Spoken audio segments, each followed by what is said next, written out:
Thanks for joining us for another 5-minute murder. I'm going to pick a killer. We're going to talk about him for 5 minutes. And all right. So today we've got Danny Rawling. Danny Rawling was born on May 26, 1954. He died on October 25th, 2006. He was an American serial killer who murdered 5 students in Gainesville, Florida, over 4 days in late August 1990. He later confessed to raping several of his victims, committing a triple homicide in Shreveport, Louisiana, and attempting to murder his father in May of 1990. In total, he confessed to killing 8 people. He was sentenced to death for the 5 Gainesville murders in 1994. He was executed by lethal injection in 2006. Danny Rawling, who was the Gainesville Ripper, is also the person who was modeled to be Ghostface in the Scream movies. So anyway, Ghostface was modeled after Danny Rawling, who was the Gainesville Ripper. The Gainesville Ripper was there on Florida State University's campus.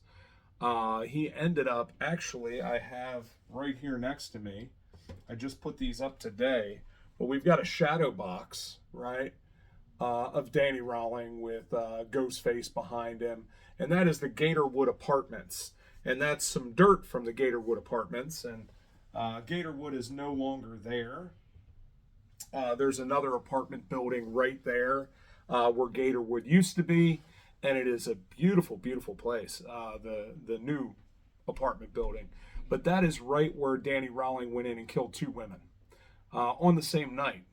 So that was 2 of the 5 that he killed there in Gainesville, Florida. We don't know about the rest. So he claims to have killed 3 people in Shreveport. He's claimed to have killed other people. The only ones we know for sure are the 5 there in Gainesville. So, when we watch the movie Scream, we see a killer who is, attacking on a college campus. And that's kind of where, the inspiration ends, right? Danny Rawling didn't kill with any movie tropes or anything like that. There wasn't any kind of movie stuff behind it, but it was very much that he killed on a college campus. And the fear that gripped that college campus of this man who was going out there, and if you look at Danny Rawling, he doesn't look like much, right? He doesn't look like, he's not a big skulking guy, doesn't look very powerful. But when I was down in Florida, I think when I was in Tampa, I was doing a show there in Tampa. Spookalla was there in Tampa. And at that show, I had somebody come up and tell me that they worked at the gas station that Danny Rawling was apprehended at, right?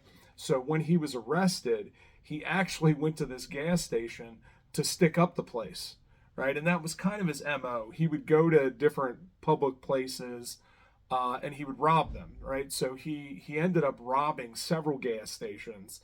And this one, I believe he had robbed before. So anyway, he goes in, and the girl who told me all this information was working there at the time. So she literally missed Danny Rawling coming in and trying to hold up the place by 2 hours. She was supposed to start at 2 o'clock, or maybe it was just an hour. But anyway, Danny Rawling came in there at 1 and had tried to stick up the place in broad daylight. They called the police. The police came and arrested him. And they didn't realize at first who he was and what he had done until they started looking into it. And then they linked him to the 5 murders there in Gainesville. There's also a movie that was made. I don't really know how accurate it is, but it's a B-rated horror movie called The Gainesville Ripper. And it is about the life and the crimes of Danny Rawling. Actually, I'll show it to you. I have it on my shelf over here.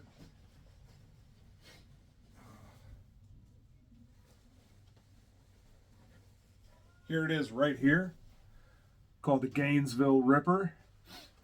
It says he is real, he is vicious, He is the Gainesville Ripper. And apparently, Josh Townsend is the one that plays Danny Rawling in this. Now, it's interesting because Danny Rawling, like I said, isn't a huge guy. But in this, Josh Townsend is a bigger guy. And it's interesting.